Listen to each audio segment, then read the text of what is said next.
Claro.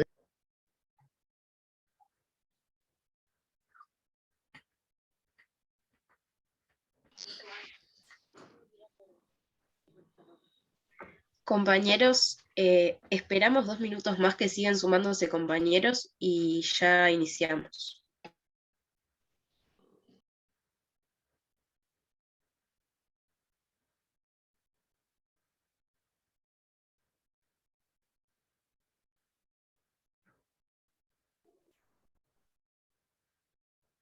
Pues no sé qué contrato hicieron.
Buenas tardes.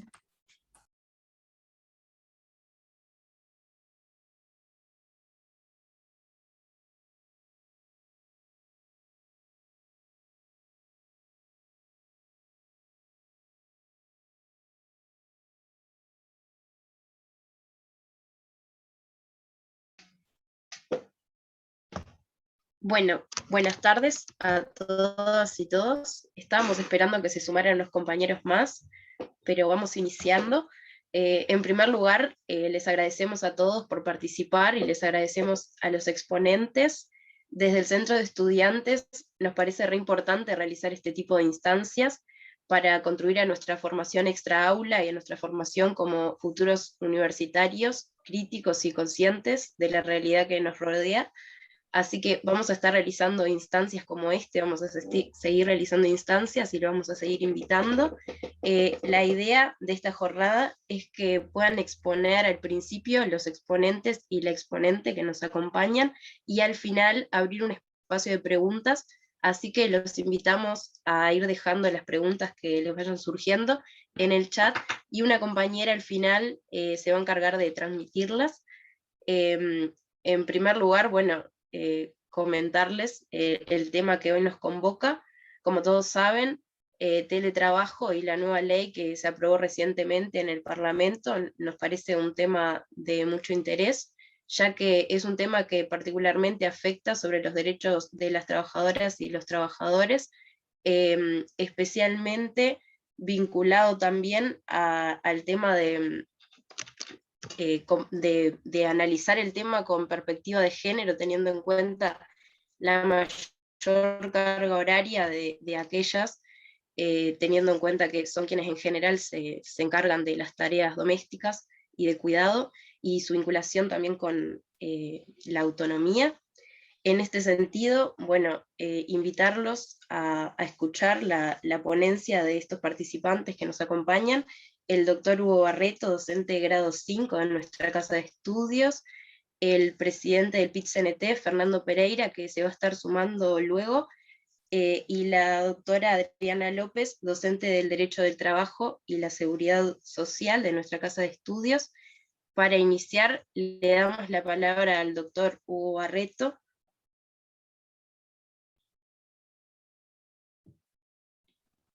Bien, gracias, Victoria. Buenas tardes a todos y a todas. Es un gusto, francamente, estar compartiendo con todos ustedes. Somos ya más de 200, una convocatoria muy exitosa, y bueno, es un gusto también estar compartiendo además de con todos, en especial con la doctora Adriana López y con Fernando Pereira, dos queridísimos amigos y muy destacados, además, cada uno en su carril, diríamos. Así que una lindísima oportunidad.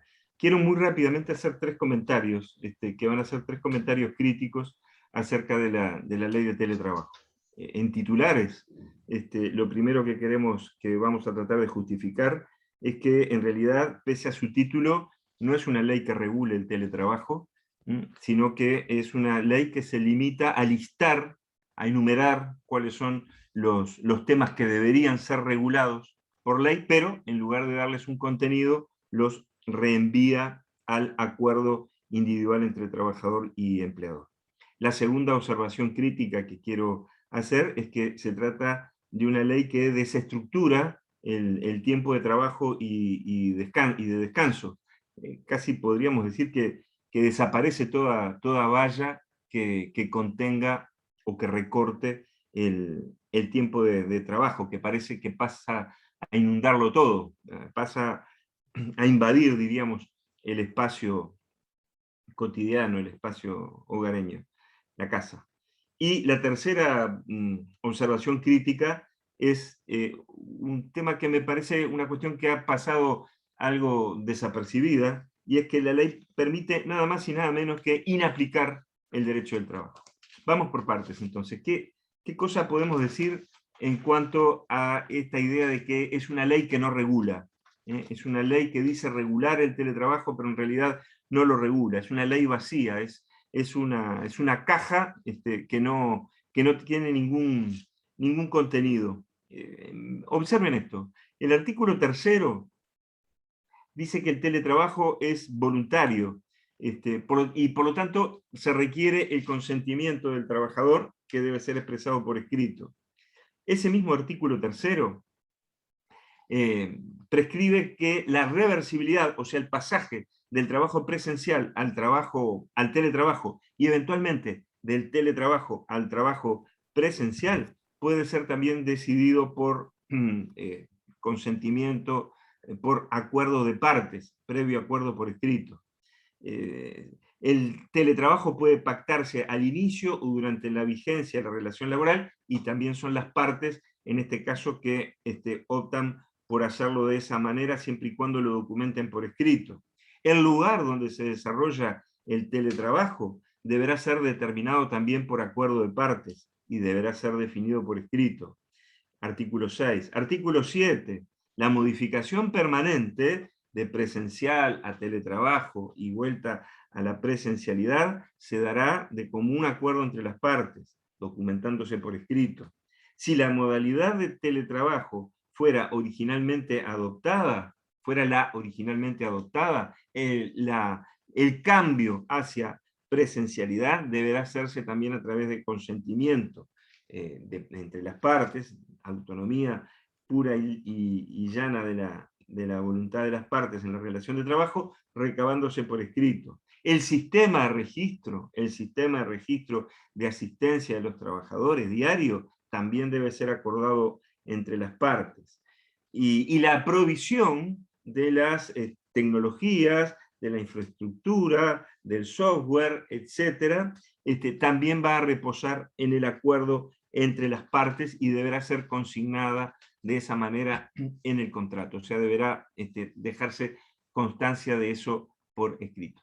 Observen entonces que tanto el acceso al contrato o a la relación de teletrabajo como la transformación del trabajo presencial a teletrabajo y todas las distintas instancias, todos los distintos avatares que pueda sufrir la relación de trabajo en torno a las características propias del teletrabajo, se derivan, no es que la ley las regule, no es que la ley establezca condiciones bajo las cuales se podrán ejercer esos cambios, sino que simplemente todo se deriva, todo se remite, todo se reenvía al acuerdo individual entre trabajador y empleador, dejando siempre constancias por escrito en el contrato de todos esos cambios. Esto supone dos cuestiones sobre las cuales quiero brevemente detenerme, porque estimo que son problemas que varían sustantivamente lo que es la las formas de encarar una relación de trabajo dependiente. Si las condiciones de trabajo entonces van a ser fijadas por acuerdo individual, tenemos que tener en cuenta las características propias del acuerdo individual en la relación de trabajo dependiente. Se trata, como todos y todas sabemos, de una relación básicamente asimétrica entre trabajador y empleador. ¿Por qué? Porque el trabajador, si bien es libre de trabajar o no trabajar, en el fondo lo que tiene es una necesidad de hacerlo porque, bueno, porque es la forma bajo la cual obtiene sus ingresos y puede sostenerse a sí mismo y a su familia.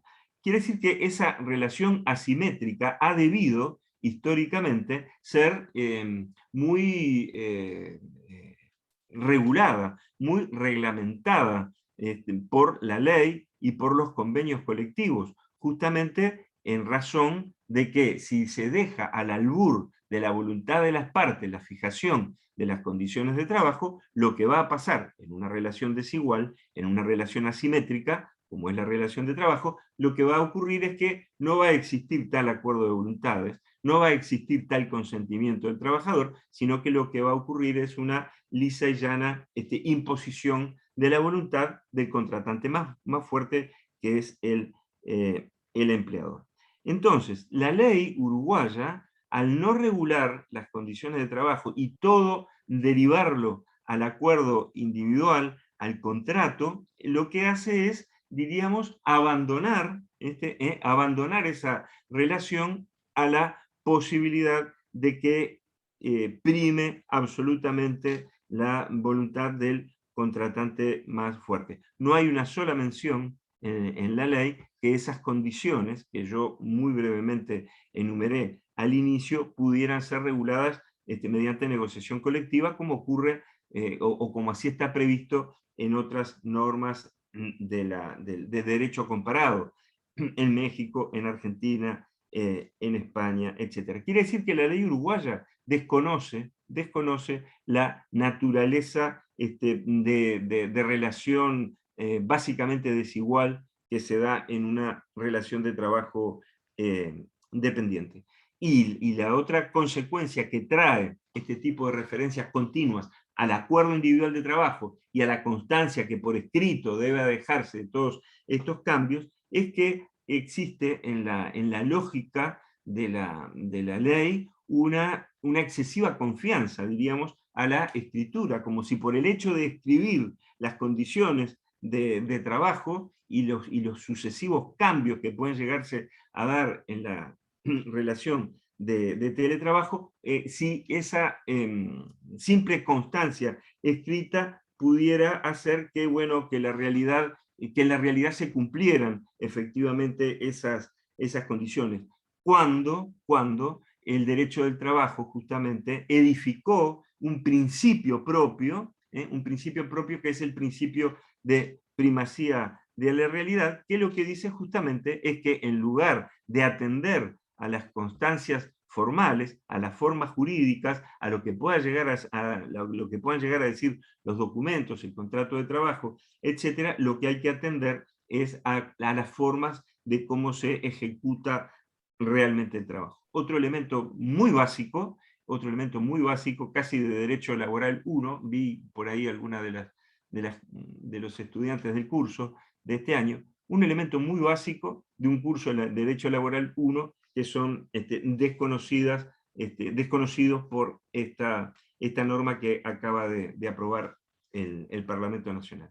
El otro elemento, o la otra crítica que quería dejarles planteada, es que la ley desbarata, desarma, desestructura, desregula, diríamos, el horario y el descanso. Esto está así prescrito en el artículo 8, que dice que el total de tiempo de trabajo no superará el máximo legal de horas semanales de trabajo. ¿Con esto qué quiere decir la ley? Que diariamente pueden superarse los límites de horario de trabajo, o sea, puede trabajarse más de 8 horas, y ese trabajo excesivo diario no será considerado horario extraordinario, en tanto no se exceda semanalmente el cómputo horario de 44, 48 horas, o bueno, o 40 para algunas actividades. Quiere decir que la ley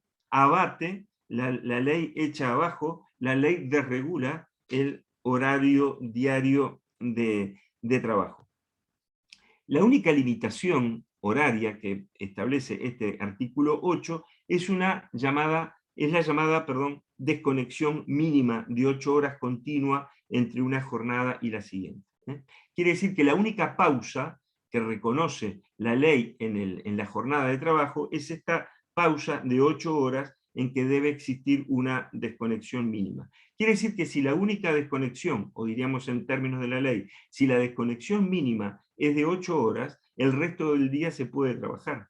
Con lo cual, una jornada que está limitada desde muchísimos años en nuestro país, y a través de leyes nacionales, convenios internacionales del trabajo, y hasta la propia Constitución, que dice que la jornada deberá estar limitada, bueno, esa caída de todo límite puede hacer que si la única pausa obligatoria es la de 8 horas, todo el resto del tiempo se pueda llegar a trabajar sin que eso sea computado como horario extraordinario, ¿verdad? Entonces la jornada diaria pasa a ser, o puede llegar a ser, de 16 horas de trabajo en lugar de 8, como es la que está habilitado en las normas internacionales del trabajo. Convenio 1, convenio 30. Entonces, el exceso de trabajo diario no será entendido, no será computado, no será reconocido como horario extraordinario, en tanto al cabo de la semana no se trabajen más de 44 o 48 horas, o el límite semanal de acuerdo, que se haya fijado de acuerdo a la actividad. ¿Qué ocurre con esas horas? ¿Qué ocurre con esas horas en que se trabaja en exceso diario, por encima de las 8 horas, pero sin superar las 44 o las 48 semanales? Bueno, esas horas que se trabajan en demasía podrán ser, dice la ley, dice este artículo 8, podrán ser compensadas con horas no trabajadas en otros días de la misma semana, lo cual también plantea un problema seguramente porque, o puede llegar a plantear un problema en la práctica, porque puede ocurrir que en la semana o el trabajador no tenga oportunidad de compensar esas horas, o la misma empresa, por razones de organización del trabajo, no pueda permitir que esas horas se compensen. Por lo tanto, la ley, desde ese punto de vista, quedaría incumplida, con consecuencias que no quedan claras desde el punto de vista del texto de la ley tal cual ha sido adoptado. Y bueno, y muy rápidamente, porque estoy casi en el límite del horario que me asignaron, quiero comentarles el tercer aspecto que yo entendía, o que entiendo es un punto que debemos ser, me parece, muy críticos y muy severos y muy analíticos cuando leemos esta ley de teletrabajo. Porque, desde mi punto de vista, la ley abre la posibilidad de inaplicar el derecho del trabajo. Vean ustedes, cuando tengan posibilidad, quizás ya en su casa tengan a mano la ley, lo que dice el artículo 3 en cuanto al principio de igualdad, y el artículo 10.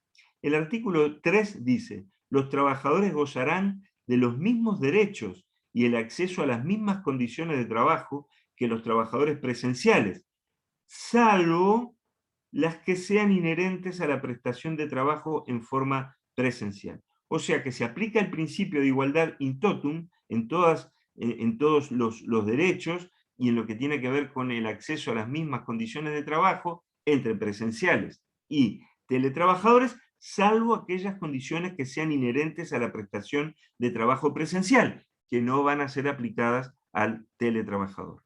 La pregunta es, ¿cuáles son esas condiciones de trabajo o esos derechos del trabajador presencial que no van a ser aplicados al teletrabajador? Bueno, la ley nada dice al respecto. La ley nada dice al respecto. No nos queda claro, no nos da ninguna pista de cuáles podrían llegar a ser esos derechos que no se apliquen al teletrabajador, pero que sí se apliquen al trabajador presencial. Pero no solamente la ley no dice cuáles podrían ser esos derechos que eventualmente no sean de aplicación, sino que tampoco dice la ley quién es que determina cuáles derechos se aplican al teletrabajador y cuáles no se aplican al teletrabajador. Y reiteramos, en una relación de trabajo desigual, y cuando no existe la ley, y cuando no existe una negociación colectiva o un sindicato que pueda dar pie a restablecer cierto margen de igualdad en la negociación, nos podemos encontrar con que la sola voluntad del trabajador frente al empleador sea absolutamente inerme, sea absolutamente insuficiente como para contener una especie de desborde que puede ocurrir naturalmente en esto de inaplicar derechos y condiciones de trabajo propias del trabajador de la empresa, pero que no se aplicarían al teletrabajador. Pero la cuestión no queda allí en este artículo 3º, porque sigue diciendo, en particular se respetará, hablando del teletrabajador, su derecho al descanso, a la intimidad, a la seguridad de higiene laboral y a la libertad sindical. Bueno, es una muy mala técnica legislativa en realidad estas enumeraciones, porque uno termina diciendo, bueno, pero estas enumeraciones taxativas o es simplemente a vía de ejemplo, no queda claro en la ley por qué dice que en particular se van a respetar algunos derechos. Eso quiere decir que, bueno, otros derechos tendrán menos protección, menos resguardo. No es una buena no es una buena cosa decir que se van a respetar en particular algunos derechos, porque nos puede generar la duda si el resto se va a respetar menos, ¿no? Y bueno, y otro artículo en una dirección bastante similar a esto, de establecer excepciones, diríamos, muy indeterminadas, por así decirlo, es el artículo 10. Vean el artículo 10. El teletrabajo modificará única y exclusivamente la modalidad en que se efectúa el trabajo, sin afectar los derechos individuales y colectivos. O sea, el teletrabajo no va a afectar los derechos individuales y colectivos, dice el artículo 10, consagrados en el ordenamiento vigente, en todo lo que sea aplicable. Entonces acá nos surge, deja abierta otra vez otra puerta, más bien que lo que deja abierto acá es un inmenso ventanal. ¿Por qué? Porque no se pueden afectar derechos individuales y colectivos en lo que sea aplicable. Bueno, otra vez, ¿qué es lo aplicable y qué es lo inaplicable? ¿Y quién lo determina? O sea, nos planteamos las mismas preguntas que en el caso del principio de igualdad del artículo 3, con un ingrediente, en este caso, mucho más gravoso y mucho más preocupante, porque observen ustedes, el teletrabajo modifica únicamente la modalidad en que se efectúa el trabajo sin afectar derechos individuales y colectivos, retengan esta palabra, y colectivos, en todo lo que sea aplicable. Quiere decir que la ley abre la puerta a que pueda llegar a interpretar, el texto, perdón, abre la puerta a que pueda llegar a interpretarse, quizás, que algunos derechos colectivos pueden no ser aplicables al teletrabajo. Es absolutamente literal, legítima desde el punto de vista literal, una interpretación de este tipo. Claro, sería absolutamente contraria a los derechos humanos, ¿verdad? Decir que el teletrabajador puede no tener el derecho de huelga o, no tener, o quedar fuera de la negociación colectiva, porque puede llegar a estar esos derechos afectados porque no les son aplicables a los teletrabajadores por obra de lo que dice este artículo 10. Desde mi punto de vista, este doble juego del artículo 3, abriendo brechas en el principio de igualdad, y este artículo 10, abriendo la posibilidad de la inaplicación de derechos individuales, y nada más y nada menos que de derechos colectivos, o sea, negociación colectiva, huelga, organización sindical, me parece que es la parte más nociva, el lado más oscuro, diríamos, de este proyecto, de esta ley de teletrabajo. Bueno, estimados y estimadas, hasta aquí una brevísima presentación, creo que me pasé unos minutos, pero es muy difícil, como ustedes comprenderán, manifestar tal grado de preocupaciones que nos genera este texto que los legisladores acaban de de aprobar, y reitero el agradecimiento a ustedes por la invitación. Y voy a escuchar con total detenimiento y placer a mis compañeros y compañeras de panel. Gracias. Muchas gracias, Hugo.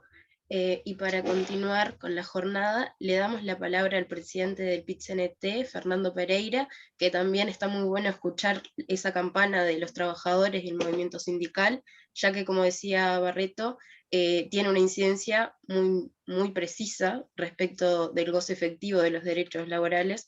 Así que, bueno, Fernando, si estás por ahí. Muchas gracias. Un placer la invitación. ¿Qué hacer después de Hugo, no? ¿Qué decir? Vamos, el otro día lo escuché en el programa En Perspectiva y ahora escuché la parte que pude, porque obviamente llegué un poco más tarde de lo que quedé por problemas de pública notoriedad. Y claramente Hugo coloca cuáles son las dudas que genera la ley, pero sobre todo cuáles son los vacíos que genera la ley. Entonces, lo que a mí se me ocurre que podría ser un agregado a lo que plantea el doctor Barreto es cuál debería ser la postura del movimiento sindical ante semejante desatino, ¿no? Que es dejar a trabajadores que básicamente van a estar en la soledad sin defensa colectiva. Es decir, si las jornadas pueden llegar a ser hasta de 16 horas, siempre y cuando la jornada semanal no supere las 44 o las 48, puede ser que haya gente que a determinadas edades les convenga esta concentración de horas, pero lo que no se están dando cuenta es que están perdiendo derechos efectivos, es decir, la posibilidad de cobrar horas extras en las jornadas superiores a 8 horas. Y esto es, digamos, una cuestión que hace mucho tiempo que se viene debatiendo, porque el teletrabajo no es que comienza con la pandemia. En todo caso, la pandemia es lo que exacerba una mirada más profunda sobre el teletrabajo, porque miles de trabajadores pasaron del trabajo presencial al trabajo virtual o al teletrabajo, pero sin desearlo, sin acordarlo con la empresa, sencillamente por una necesidad sanitaria. Y esta ley quiere regular, pero finalmente hace un listado de problemas que tiene el trabajo y no lo termina regulando, con lo cual el trabajador solo en su casa queda demasiado regalado. Entonces, ¿cuál debería ser la orientación sindical en relación al informe o a los comentarios que decía Hugo Barreto? Bueno, necesitamos nosotros tener una organización que pueda defender al teletrabajador allí donde esté, en su casa. No puede ser el lugar de trabajo lo que nos impida la organización, digamos. El trabajador puede estar organizado adentro de una fábrica, adentro de un taller, adentro de una oficina, en una empresa de software o en su casa. Lo que no puede es quedar aislado. Si nosotros dejamos, como en otras partes del mundo, que ese trabajador que se considera independiente, autónomo, no se reconozca como un trabajador con derechos colectivos, en verdad, en el tiempo estamos hipotecando la posibilidad de que los trabajadores en general tengan un conjunto de derechos y de libertades que se garantizan colectivamente. Entonces acá hay un desafío de corto y mediano plazo para el PIT-CNT, que es ver cómo se llega a esos trabajadores, cómo se los organiza, cómo se les garantiza el derecho y al mismo tiempo ir corroborando en la práctica lo que le pasa al trabajador en su lugar de trabajo, digamos. Supongamos que un trabajador un día hace 12 o 14 horas de jornada laboral, porque va a cumplir 44 en la semana y duerme 8 o 7 u 8. ¿Cuál es la libertad que ese trabajador tuvo ese día? ¿En qué momento pudo recrear? ¿En qué momento pudo tener un momento de esparcimiento o mirar una película o cualquier otra cuestión? Entonces, me da la impresión de que también hay un tema que tiene que ver, como lo están analizando los países nórdicos, con los efectos sociales del teletrabajo, es decir, cómo te construye tu propia oficina, en tu propia casa, en el mismo lugar que dormís, que comés, que conversás, que haces living con tu familia. Y este estudio que, bueno, sobre todo en los países nórdicos se está efectuando, han dado resultados muy negativos en algunos de los comportamientos que que tienen que ver con la socialización de las personas, con el aprendizaje del otro, con el contacto con el otro, e incluso han ido dando marcha atrás para que una parte del teletrabajo pase a ser presencial, porque enriquecer supone entonces generar condiciones para el intercambio entre trabajadores que compartían un mismo espacio físico. A ver a dónde quiero ir. Hoy tenemos un conjunto de trabajadores que están teletrabajando, pero una buena parte de ellos van a volver a su actividad laboral normal, es decir, van a volver a la presencialidad. Otros van a venir a un sistema mixto, presencial y teletrabajo. Y otros van a seguir en el teletrabajo, algunos estaban y otros no. El tema es cómo garantizar que las jornadas mayores a 8 horas tengan horas extras, que las jornadas de descanso sean claras, que las condiciones laborales de salud se puedan cumplir, que el empleador se pueda hacer cargo de esas condiciones adecuadas para el trabajo. Y acá es un papel central para los sindicatos. Entiendo que yo desde el punto de vista del derecho puedo aportar poco porque me tocó hablar después de Hugo y porque además creo que ha sido tan claro y tan contundente que todo lo que agregue va a estar de más. Entonces, hay una cantidad de elementos que ha dicho Hugo Barreto en algunas entrevistas de prensa y ahora en este conversatorio con ustedes que son, digamos, la columna vertebral de la crítica que se le puede hacer a este proyecto, que no es que no haya que regular el teletrabajo, sino que la regulación quedó tan abierta que termina no siendo una regulación para los aspectos tan específicos como pueden ser el teletrabajo, la libertad sindical, la jornada de trabajo contenida en 8 horas diarias para hacer que el trabajador pueda tener tiempos para el ocio. Entonces, temas de esta magnitud tienen que tener una defensa particular del trabajador, pero también una defensa sindical de los colectivos que organizan los trabajadores en cada rama de actividad. Tal vez acá tenemos un problema importante. En tu casa tenés las comodidades, tenés la silla adecuada, por ejemplo, para el teletrabajo, tenés la conexión adecuada. Yo he visto todo este tiempo a mi compañero trabajar acá sufriendo con la conexión a internet en una casa que tiene una banda ancha interesante, sufriendo para entrar a su lugar de trabajo, teniendo luego trabajo extrahorario, porque durante el horario de trabajo las funciones no le funcionaban, no se adecuaban correctamente. Entonces, digamos, le he visto un trabajo sumamente estresado en horarios mayores a los que cumplía en su lugar de trabajo o los que cumple en su lugar de trabajo, con dificultades de todo tipo y sin el mobiliario adecuado para trabajar. Uno piensa, esta circunstancia es momentánea porque tiene que ver con el COVID-19, pero luego hay gente que trabaja así todo el tiempo. Entonces, digamos, de alguna manera construir condiciones laborales desde los sindicatos siempre es una tarea central. Y las principales es que haya una jornada acotada de trabajo, que haya derecho a la libertad sindical con claridad, que los derechos que tengan los trabajadores presenciales sean idénticos a los derechos que tienen los teletrabajadores. Entonces, hay una cantidad de vacíos normativos que nos dejan más preocupaciones que certezas. Es decir, la regulación probablemente haya tenido el objetivo de regular una actividad presente. Luego, está claro que en el campo de juego las cosas no quedaron lo suficientemente claras como para que esta regulación, esta ley, termine siendo un apoyo a quien es el más débil en la relación laboral, que es el trabajador que va a estar solo en su casa con su computador.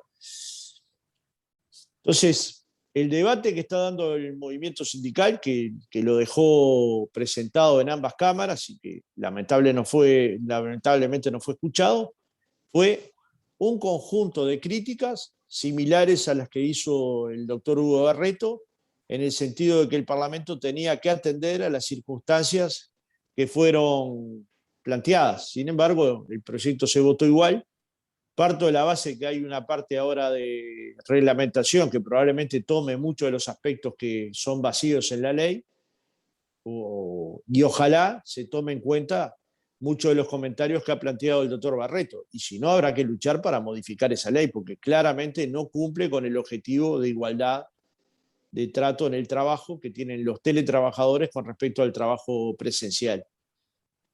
Entonces, bueno, ¿se trata de algo nuevo? No, se trata de algo que tiene en el mundo más de una década. ¿Hubo en otros países del mundo legislaciones modernas? Sí, hubo. En cierta medida se habló del derecho comparado. ¿Se tomó en cuenta las referencias o las críticas o los estudios que se están haciendo en otras partes del mundo? Desde nuestro punto de vista, no. Entonces, una ley que es perfectible, que era perfectible, finalmente terminó siendo una ley que deja demasiadas preguntas sin responder. Y cuando quedan preguntas sin responder y son a libre interpretación del empleador y el trabajador, cuando el trabajador está solo en su casa tiene una enorme desventaja. Entonces, siendo muy breve en los comentarios, lo que quiero decir es que es un tema que tenemos en agenda, que nos sumamos abiertamente a las dudas que ha planteado el doctor Hugo Barreto y también a las críticas que ha planteado Hugo Barreto, perdón, y a las críticas que ha planteado la ley, pero sobre todo nos proponemos organizar esos trabajadores para que puedan defender jornadas adecuadas de trabajo y que no se termine rompiendo la jornada de 8 horas de trabajo que se aprobó hace más de 100 años, sencillamente porque se cambie una modalidad o una forma de organizar el trabajo en una empresa. Y acá esta preocupación debería ser de todo el mundo, porque insisto que es lo mismo que el aporte a la seguridad social. Puede ser que cuando tengas 20 años te dé lo mismo si aporten o no a la seguridad social, pero un día te vas acercando a los 60 y te das cuenta que esas horas de trabajo, que esa no aportación finalmente te limitó tu capacidad de cobrar una jubilación adecuada o incluso de tener una jubilación. Entonces, en cierta medida esto es lo mismo. Al principio puede ser, no tendrá ese volumen, pero al principio podrá ser muy ventajoso tener jornadas flexibles, pero en el mediano y el largo plazo trae consecuencias, por lo que leí en los informes en salud y también en la lógica del comportamiento social muy, muy dura. Muchas gracias por la invitación. Lamento haber entrado un poquito más tarde. Por favor, muchas gracias, Fernando, por esto de que la parte trabajadora es la parte más débil de la relación de trabajo. Es necesaria la organización, así que muchas gracias.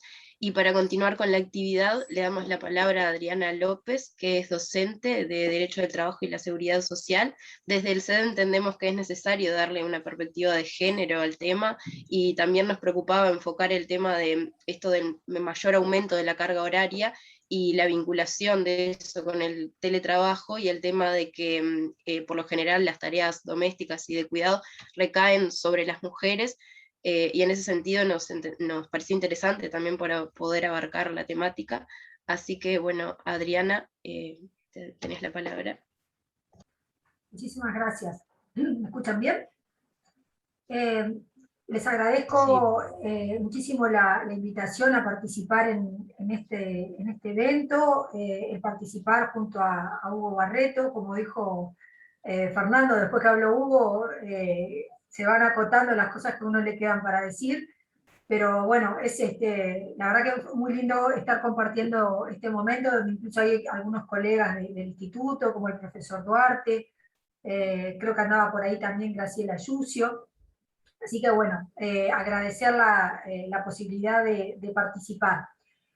Me voy a dirigir un poco, en principio, a lo que me pidieron, sin perjuicio de que puedo hacer algunos comentarios, sobre todo por mi experiencia también teletrabajando desde el sector público, porque algunos preguntaban en el chat, vi que preguntaban a quién se aplicaba la norma. Esta es una norma que únicamente se aplica al sector privado, y bueno, por un lado mejor que así sea, que nos hayan dejado fuera, por más que hubiera sido una oportunidad de recoger lo que ha pasado en el ámbito público, porque donde sí se ha aplicado de manera, digamos, masiva, ha sido el teletrabajo durante este año y medio en la actividad pública. con distintas experiencias, porque no ha sido lo mismo, digamos, en la administración central que los organismos descentralizados o en los entes autónomos, porque ahí precisamente ha entrado a jugar la autonomía de cada organismo. Entonces la experiencia también ha sido muy diferente.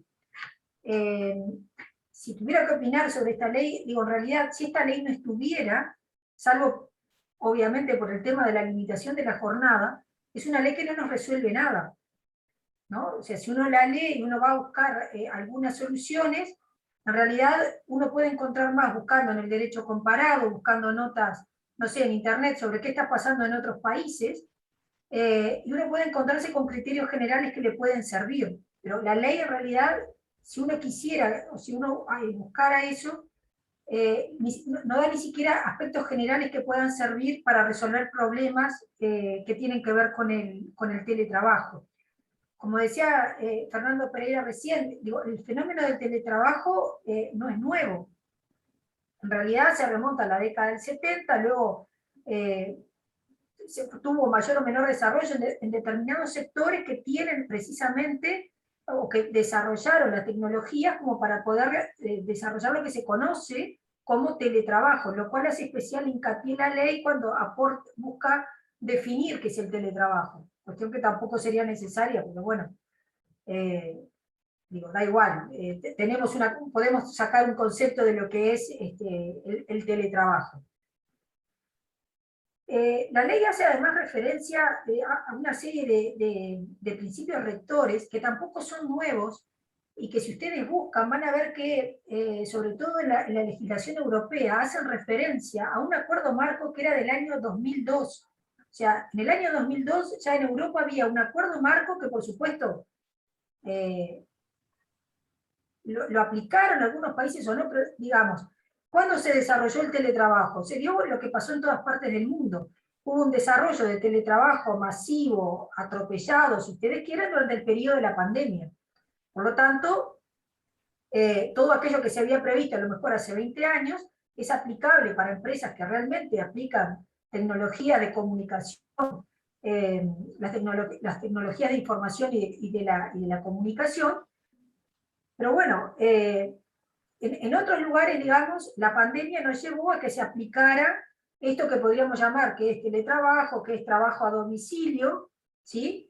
En fin, digamos, lo que nos cambió a todos la vida fue la aparición de la pandemia y el tener que ir a una condición de teletrabajo obligada en estas circunstancias.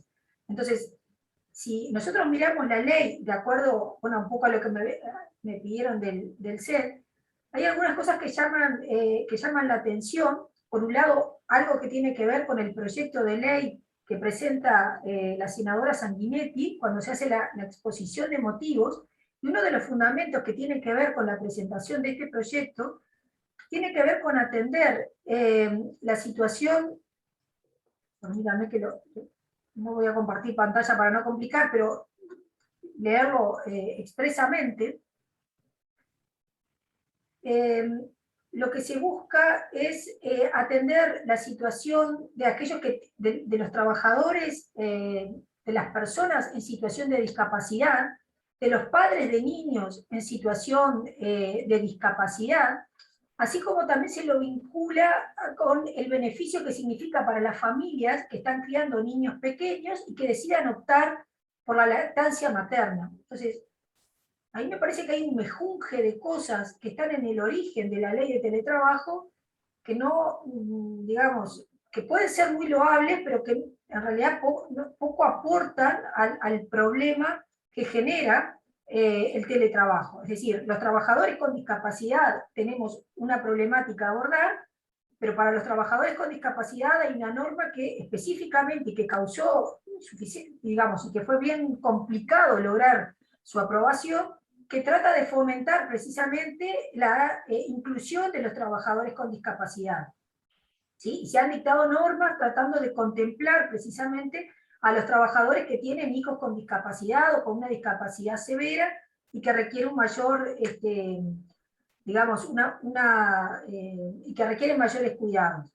La lactancia materna, bueno, ese es otro tema, pero que está vinculado además con el trabajo, bueno, precisamente de las mujeres. Ahora, la respuesta a todos estos problemas de las personas que tienen hijos pequeños, o en este caso de las mujeres, porque se está haciendo referencia en concreto a la lactancia, el problema de los trabajadores con discapacidad lo vamos a resolver a través de una ley de teletrabajo.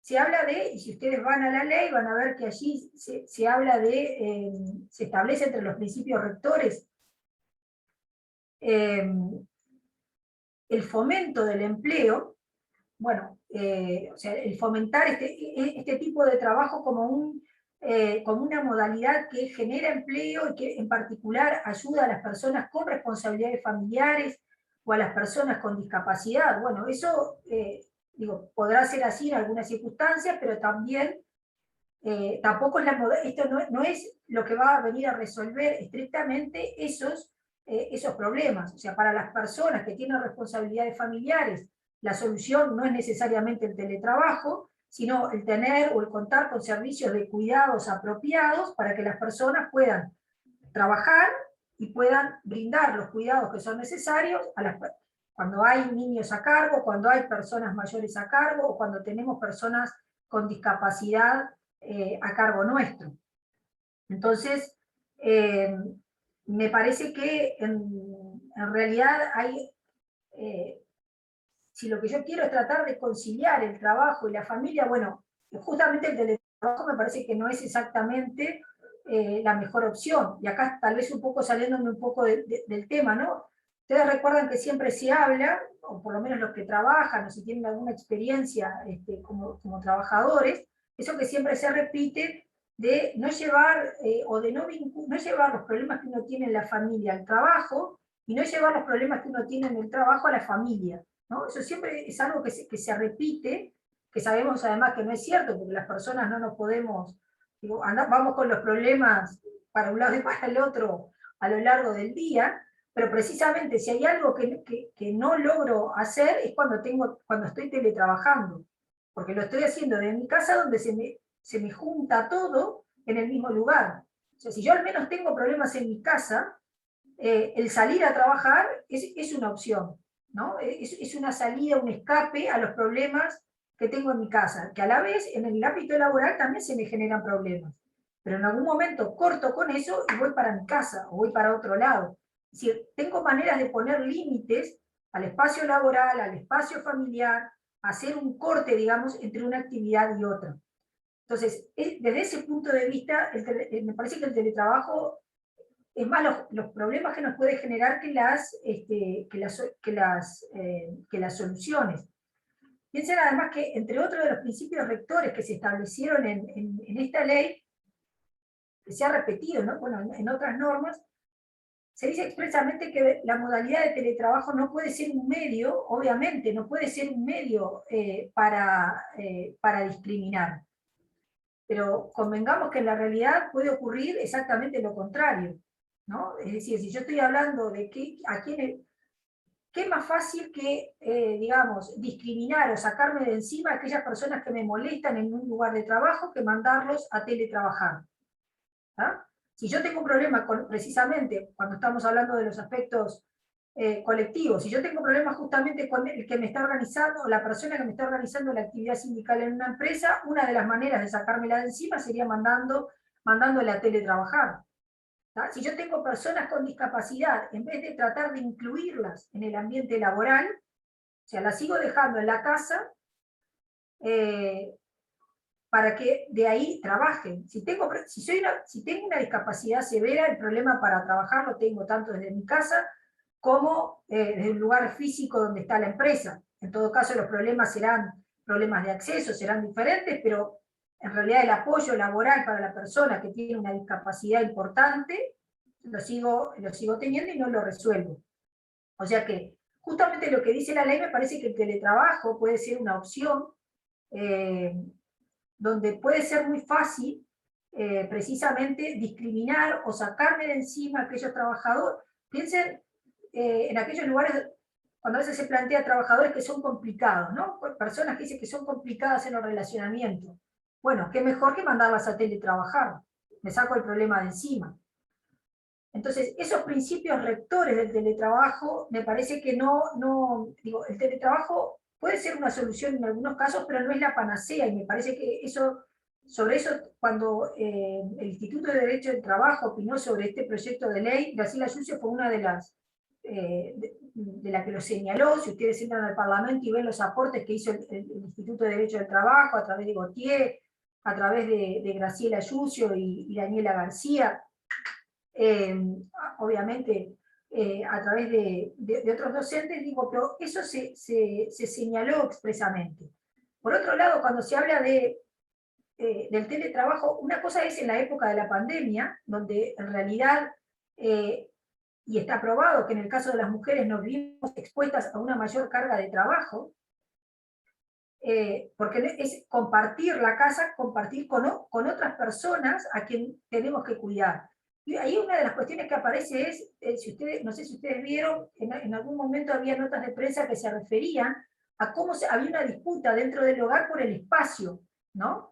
O sea, los hombres tenían los mejores lugares para trabajar, digamos, los lugares donde había menos posibilidad de contacto con otros integrantes de la familia, y las mujeres en realidad teníamos los lugares donde, pensando, ¿no?, en aquellas familias donde hay varios integrantes, con hijos pequeños a cargo, bueno, cómo hacer para que las mujeres gestionaran a la vez el teletrabajo y se ocuparan, ¿no?, esa imagen de la mujer trabajando y tratando de contener a sus hijos.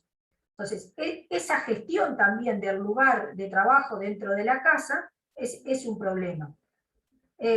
Por otro lugar, hay que tener en cuenta también que cuando hablamos del teletrabajo ha afectado, o afecta de manera diferente, cuando estamos hablando de familias monoparentales, ¿sí? Porque con esto se vincula que el teletrabajo permite una conciliación del trabajo y la familia. Esta fue una de las cuestiones que señaló Yucio. Bueno, en realidad, si yo quiero conciliar el trabajo y la familia, o si quiero que haya una política de corresponsabilidad de hombres y mujeres respecto a las responsabilidades familiares, o sea, los mecanismos que tengo que buscar son otros. Pero a la vez no hay corresponsabilidad cuando el problema lo tengo planteado con que lo que yo tengo son trabajadoras, mujeres, jefas de hogar, y únicas responsables de ese hogar. Entonces ahí no hay posibilidad de corresponsabilidad, ahí la mujer se tiene que hacer cargo como pueda de repartir el tiempo de trabajo y el tiempo de cuidado, digamos, cómo hacer conciliar, cómo hacer que esas dos cosas funcionen correctamente. Por lo tanto, me parece que ahí, digo, la experiencia no ha sido, no es la mejor.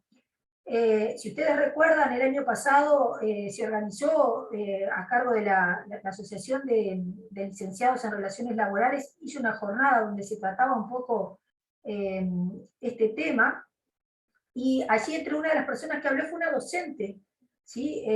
Que creo que era de Ciencias Sociales, y bueno, una de las cuestiones que planteaba es precisamente la docencia, que es una actividad feminizada, porque a ver, la otra cuestión está acá también, ver dónde se aplica el teletrabajo, ¿sí? Que el teletrabajo no se termine volviendo, como esa cuestión de que se hablaba al principio, de que la ley puede ser una ventaja para las personas con responsabilidades familiares, que el teletrabajo no termine siendo una actividad feminizada, y como ocurre con muchas actividades feminizadas, donde se paga un menor salario, ¿sí? Por lo tanto, eso me parece que es otra cuestión a señalar. Me estoy pasando del tiempo ya excesivamente, pero hay algo que, digamos, un poco compartir. Digo, en el caso del ámbito público, que es un poco la experiencia que yo puedo compartir como, digamos, en mi experiencia como teletrabajadora, ¿sí? Obviamente que ninguno de estos aspectos que estamos hablando acá, nadie se discutió, o sea, todo el mundo se fue para la casa e hizo lo que pudo con el teletrabajo, ¿sí? Obviamente que si en el trabajo presencial, digamos, yo por lo menos no tengo mucha experiencia de que alguien se preocupe si la silla que tengo para trabajar es adecuada o no, y en todo caso en el lugar de trabajo nos andamos peleando por quién tiene la mejor silla para trabajar, mucho menos nadie se ocupó de que eso ocurriera en mi lugar de trabajo. Cuando alguien acá preguntaba qué pasa con los accidentes de trabajo, bueno, la ley lo que dice es que se aplica la 16.074, pero eso en general genera, o sea, digamos, el decir que aplico la ley de accidentes de trabajo también me genera toda una serie de problemas cuando estoy trabajando desde mi casa. O sea, genera problemas para el trabajador y genera problemas para la empresa. ¿Dónde hago el límite entre una cosa y otra? Entonces, me parece que son más los inconvenientes que, digamos, me parece que esta ley, en resumen, y con esto corto, en todo caso, después en los comentarios podemos hacer algún comentario sobre algo más, yo creo que la experiencia del teletrabajo, digo, una cuestión es planteársela en la pandemia, y otra cosa es cómo voy a seguir adelante con esa situación hacia el futuro. Tengan en cuenta que la ley además plantea algo que me parece que es absolutamente irreal, coincido con los comentarios que hacía Hugo, pero piensen que en el artículo 8 la ley en un momento expresa: el teletrabajador podrá distribuir libremente su jornada en los horarios que mejor se adapten a sus necesidades. Eso es absolutamente irreal. Si ustedes quieren, en el caso de los trabajadores públicos, ¿sí?, que en todo caso somos los que, bueno, lo que se nos dice, ustedes no tienen el problema de la falta de empleo o de la inestabilidad, digo, pero yo no puedo establecer el horario en que a mí mejor me cae el realizar la tarea que me están pidiendo. O sea, eso no es cierto tampoco. Entonces, en realidad me parece que la ley es una expresión de buenos deseos que queda sometida a lo que puedan acordar las partes, pero bueno, que en realidad no me termina no me termina resolviendo nada. Pido disculpas porque me recontrapasé del tiempo que tenía asignado, y a diferencia de Hugo no tuve ni la claridad ni el orden que tuvo él en la exposición. Muchas gracias. Muchas gracias, Adriana. Vamos a ir transmitiendo las preguntas que hayan dejado en el chat y algunas otras que teníamos. No sé, Eli, vos tenías, creo, alguna anotada. Buenas tardes para todos y para todas. Tenemos una pregunta acá en primer lugar para Fernando, y es si se ha discutido el movimiento sindical nuevas medidas de lucha ante las nuevas condiciones que implica el teletrabajo. Por ejemplo, si se han tomado medidas virtuales como ser desconexiones masivas en algún sector de actividad.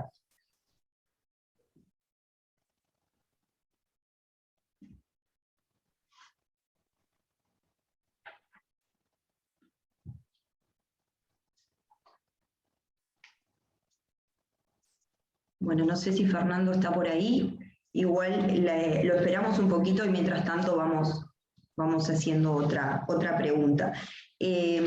Tenemos una para el doctor Barreto, que dice si el ejercicio del poder disciplinario, espera un poquitito que se me fue el chat. El ejercicio del poder disciplinario, ¿cómo se realizaría adecuadamente en este caso?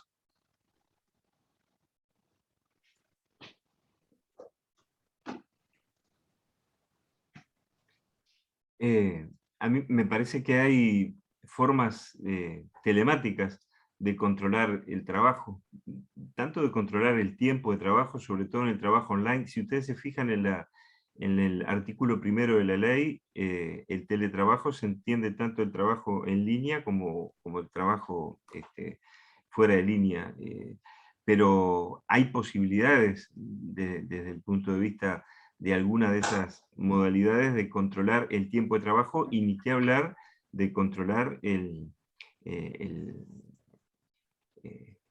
objeto o el producto del trabajo. Muy probablemente en el caso del teletrabajo se vaya hacia trabajar por objetivos y por productos más que por tiempo de trabajo, porque en la propia lógica de la ley, la medición, la mensura del trabajo a partir únicamente de la variable tiempo es justamente la que se abandona. Se abandona absolutamente.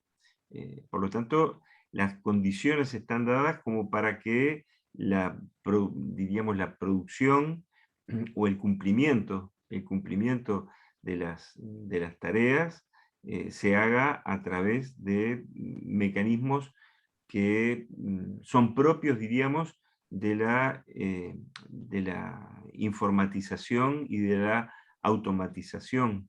O sea, el propio instrumento de trabajo es el que permite el control.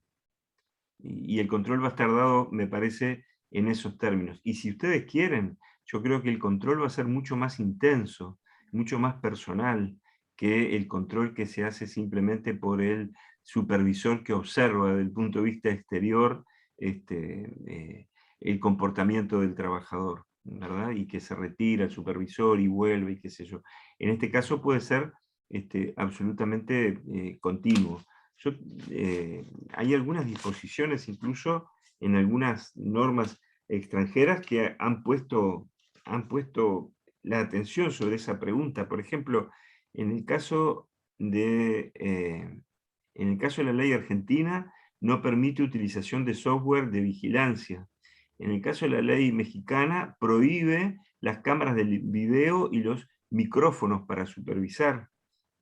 En el caso de la ley española, lo tengo que buscar, había también: la empresa no podrá exigir la instalación, dice la ley española, de programas o aplicaciones en dispositivos de propiedad de la persona trabajadora, ¿verdad? Ni su utilización. O sea, hay un cuidado en las normas de derecho comparado, de que las formas de control, reitero, que van a ser mucho más precisas, lejos estoy de pensar que se diluye el control del trabajador si el trabajador está en domicilio, se diluye el control físico, diríamos, pero hoy el partido se juega en lo inmaterial, ¿verdad? No en el control físico ni visual directo.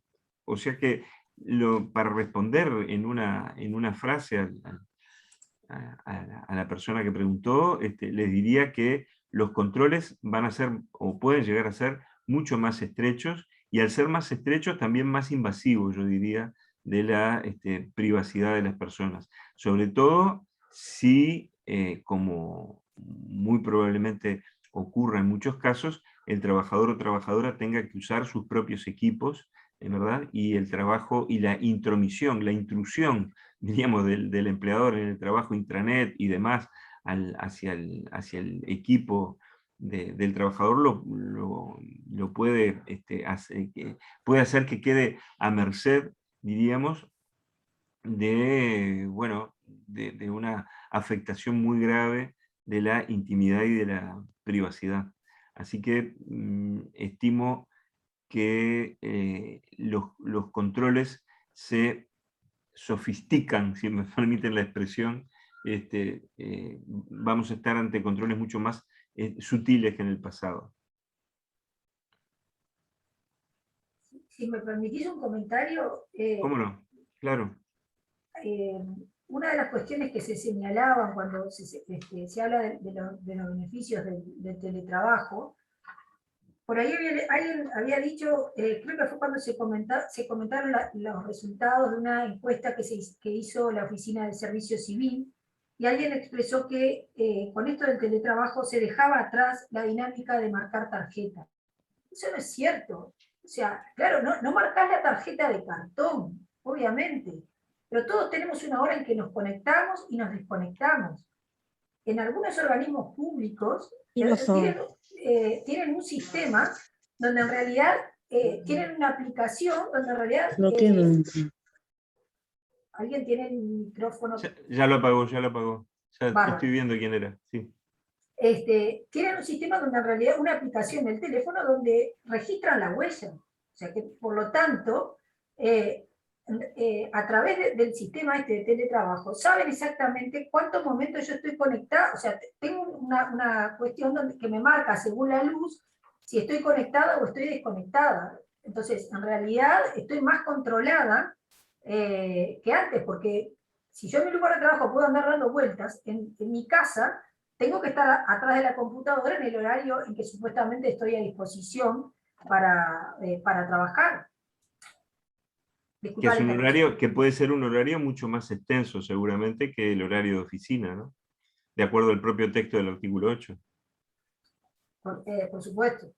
Pero además los problemas que ahí señalaba Fernando, o sea, en el supuesto horario de tu trabajo tenés problemas para conectarte, no podés hacer nada, desistís de hacer lo que tenés que hacer y lo terminás haciendo en otro horario.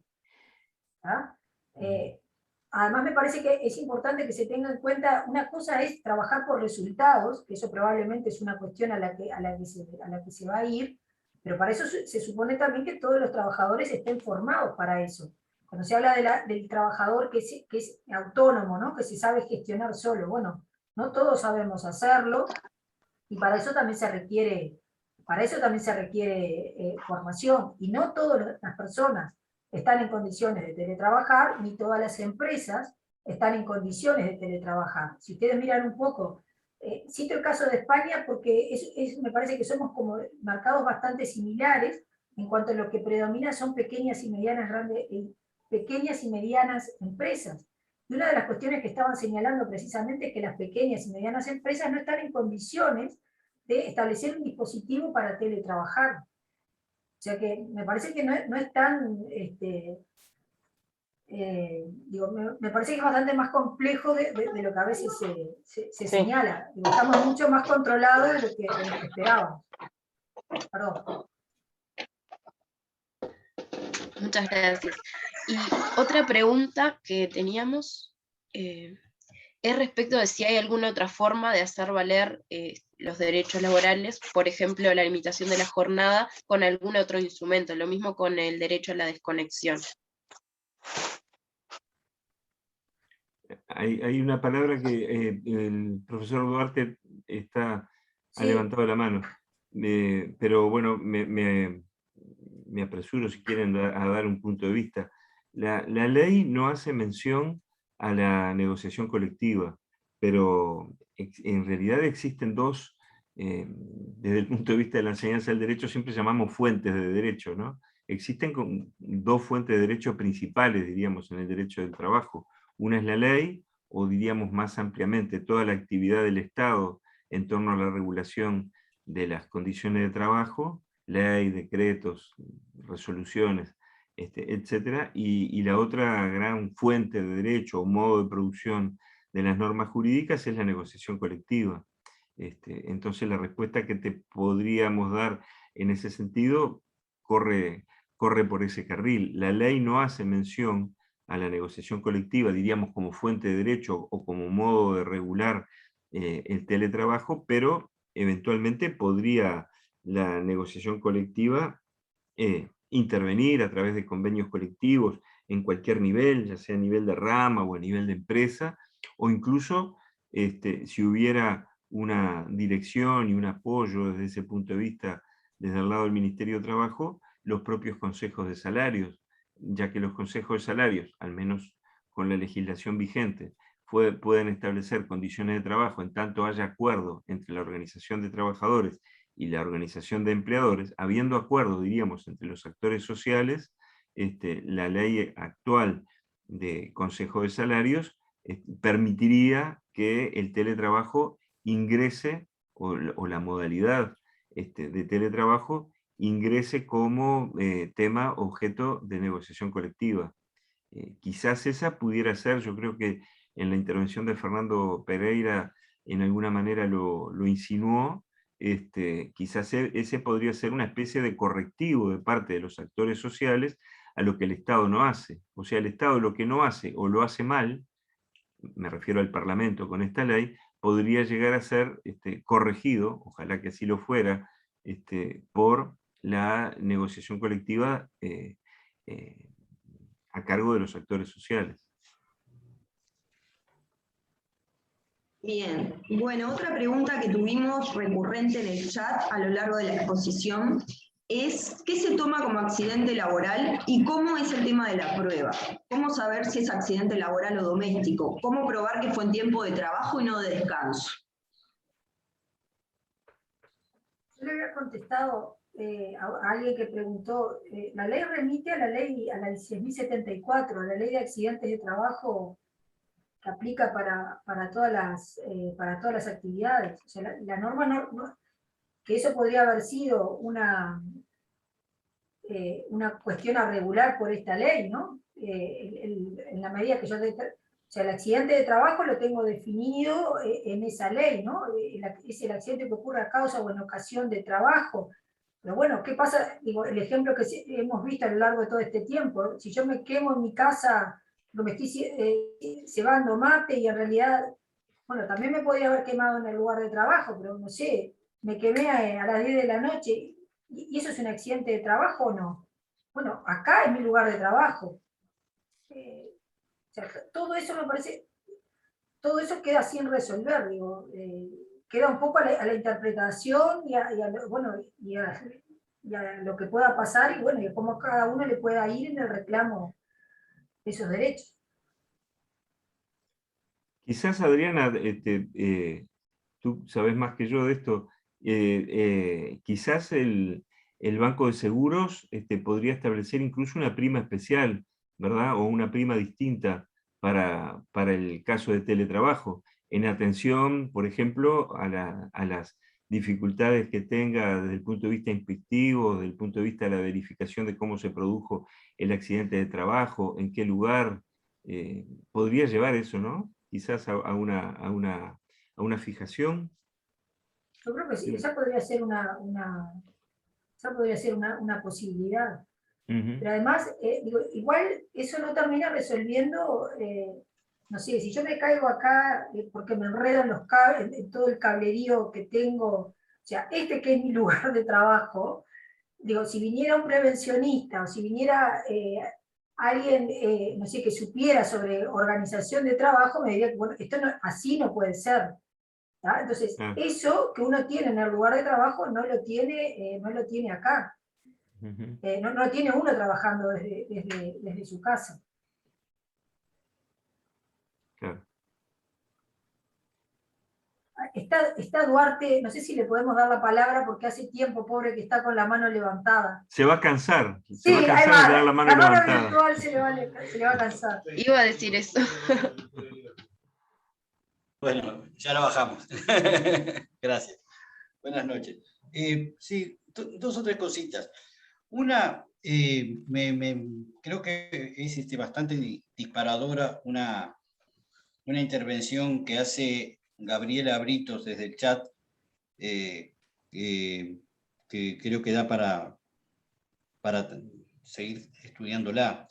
Y me parece que hay una nueva, o se reitera una invocación a la libertad, ¿no? El tema de la libertad y la igualdad, un tema que parecería que en el derecho del trabajo está superado desde hace 100 años, pero que sin embargo volvió recientemente con el tema de un título de la ley de urgente consideración sobre la forma en que se cobra en aras de la libertad, y ahora la instrumentación de las condiciones de trabajo con la invocación directa o indirecta a la libertad de las partes para establecer las condiciones de trabajo. Entonces yo creo que hay un hilo conductor, pero también hay un hilo conductor, y ahí entra también lo colectivo, con, por ejemplo, soluciones que se han dado en Brasil, donde el contrato individual termina superando la negociación colectiva, pasando por arriba de la negociación colectiva.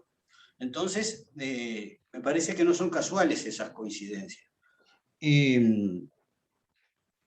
Lo que no podemos desconocer, me parece, es que hay muchas personas que efectivamente entienden positiva en general el teletrabajo, sin entrar en estos detalles técnicos, ni si se quiere ideológicos. Entonces hay que ser también realista al momento de plantear las salidas, teniendo en cuenta esa realidad. Hay otro tema también que tiene que ver con la productividad en el trabajo. Me consta que hay actividades donde ha aumentado la productividad, y con esta ley creo que va a aumentar más. Y eso también va a tener un impacto en la ocupación. Por tanto, no solamente no debería haber reducción salarial, sino que tendría que haber por lo menos mantenimiento y aumento del salario.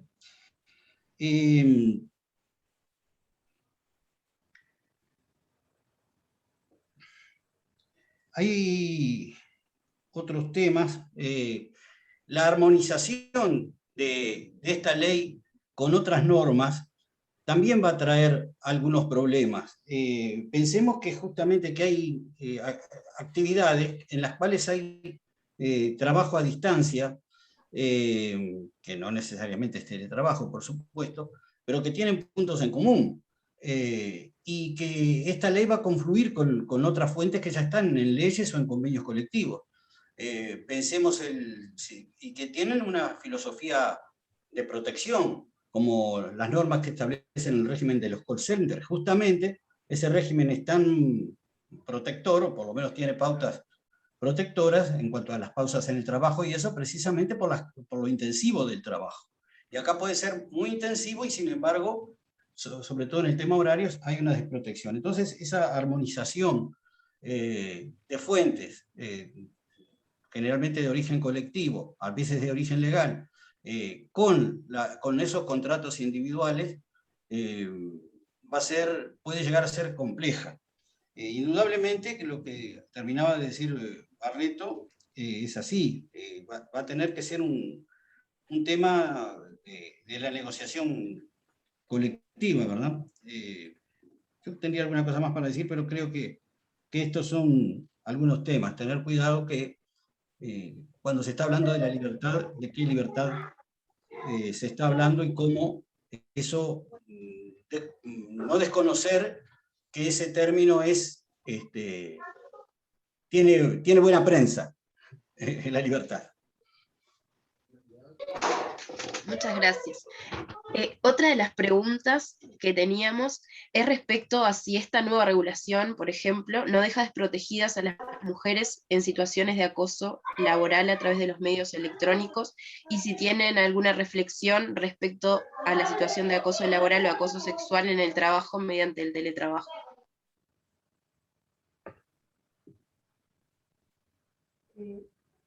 No sé, Hugo, si querés comenzar vos. Bueno, si querés, muy brevemente. Hoy, Adriana, tú misma, en tu intervención, mencionabas algunos principios de la ley de teletrabajo que en realidad no agregan mucho, ¿no? Porque, bueno, decir que debe regir un principio de igualdad o no discriminación, son principios y derechos fundamentales del trabajador y la trabajadora que ya están establecidos a nivel constitucional o en tratados o en convenios internacionales. Entonces, ¿para qué colocarlos en la ley?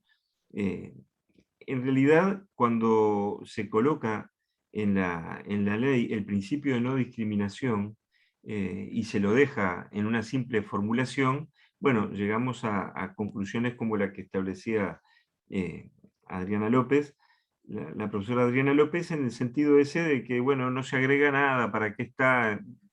Sin embargo, en otras legislaciones, y quiero destacar en este caso la ley, la normativa española, allí sí está, diríamos, correctamente formulado el principio de no discriminación y hasta la posibilidad de prevenir las situaciones de acoso, como la pregunta que ustedes tenían, porque en principio lo que se hace es formular el derecho, declarar el derecho a la no discriminación en el empleo y en la ocupación, muchas veces con formulaciones bastante similares a nuestra propia ley de teletrabajo, pero a renglón seguido, en el caso de la ley española, por ejemplo, se establecen una serie de mecanismos de prevención, o más bien la obligación a cargo del empleador de establecer procedimientos que tengan en cuenta la prevención o la formación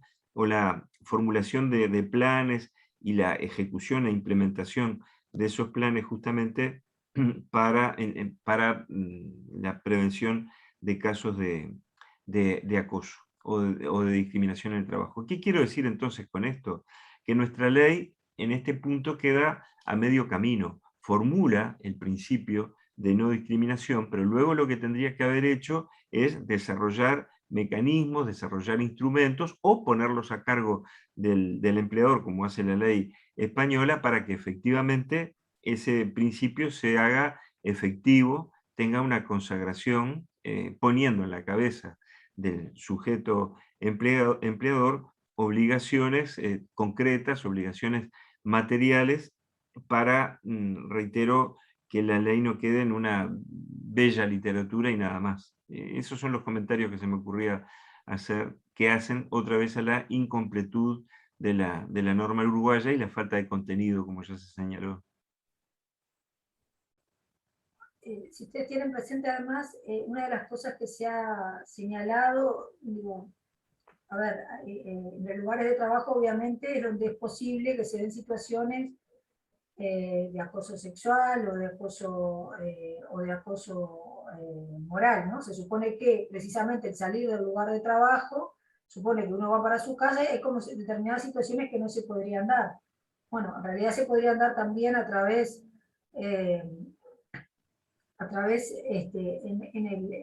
entre compañeros, digo, en modalidades que ya todos conocemos, a través del correo electrónico, digamos. El que haya posibilidades incluso, o sea, de acoso moral, es altamente probable que eso pueda ocurrir también en el tema del teletrabajo. Hay lo que ofrece, digamos, algunas posibilidades con esto que mencionaba Hugo. La ley española, por ejemplo, para lo que utiliza el teletrabajo, es como una medida precisamente para aquellas mujeres víctimas de violencia doméstica que tienen que, digamos, salir de su lugar habitual, y entonces el teletrabajo puede ser una opción para ellas, para hacerlo desde otro lugar, ¿no? Para no tener que concurrir a su lugar de trabajo y para salir del lugar donde se encuentran. O para personas que han sido víctimas de terrorismo y necesitan también salir del lugar donde habitualmente se encuentran. Bueno, eso me parece que obviamente no hay nada, digo, la ley no tiene nada sobre eso. Recuerden la ley 19.580, que es la que trata precisamente de abordar de manera integral la violencia contra la mujer, y una de las cuestiones que plantea es que el empleador le dé tiempo libre a la trabajadora para que, si tiene que hacer una denuncia, lo pueda hacer. Bueno, o sea, todo eso queda como totalmente fuera de esta cuestión en la norma de teletrabajo. O sea, no hay nada, digamos, tenemos que recurrir a otras normas. Yo creo que también la salida es obviamente la negociación colectiva, porque también es muy difícil hacer una ley que abarque todos los aspectos, que eso es lo que no se le puede pedir a la ley, que abarque tampoco todos los aspectos particulares y propios de cada sector de actividad. Entonces, ahí es donde tiene la riqueza también la negociación colectiva. O sea, yo puedo hablar de cosas que conozco, pero evidentemente uno desconoce la realidad de cantidad de sectores de actividad. Entonces, el único lugar o el único mecanismo apropiado para eso es a través de la negociación colectiva. Y no sé si con esto contesté, ya me perdí, ya no sé si contesté lo que me habían preguntado. Muchas gracias. Sí, perfecto, muchas gracias. Tenemos otra pregunta por acá, que es la inspección de condiciones laborales encomendadas a la Inspección General del Trabajo, ¿cómo se va a realizar? ¿Tendrán las mismas facultades que para el supuesto de trabajo doméstico?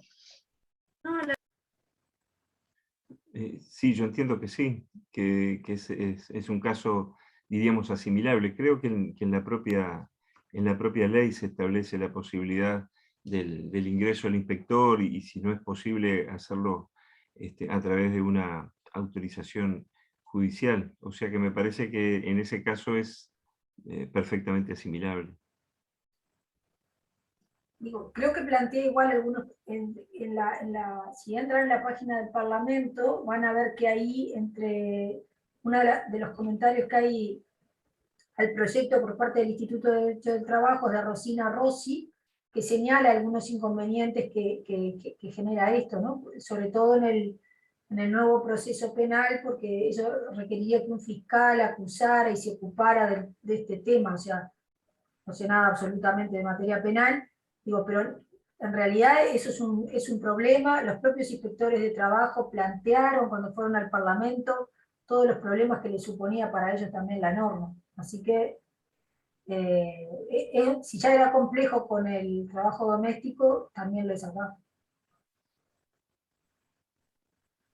Bueno, muchas gracias. Si no tienen alguna otra pregunta, creo que vamos cerrando. Les agradecemos a todos por participar y los invitamos a continuar participando. Puntualmente el próximo jueves vamos a tener otra jornada sobre procesal, valoración de la prueba y género, que también los vamos a estar invitando. Y bueno, muchas gracias a todos. Nos vemos. Muchas gracias. Muy bien. Gracias Gracias a a todos. ustedes. Un abrazo. Gracias por Gracias. escucharnos. Dale. Gracias, Chau, chau. excelente actividad.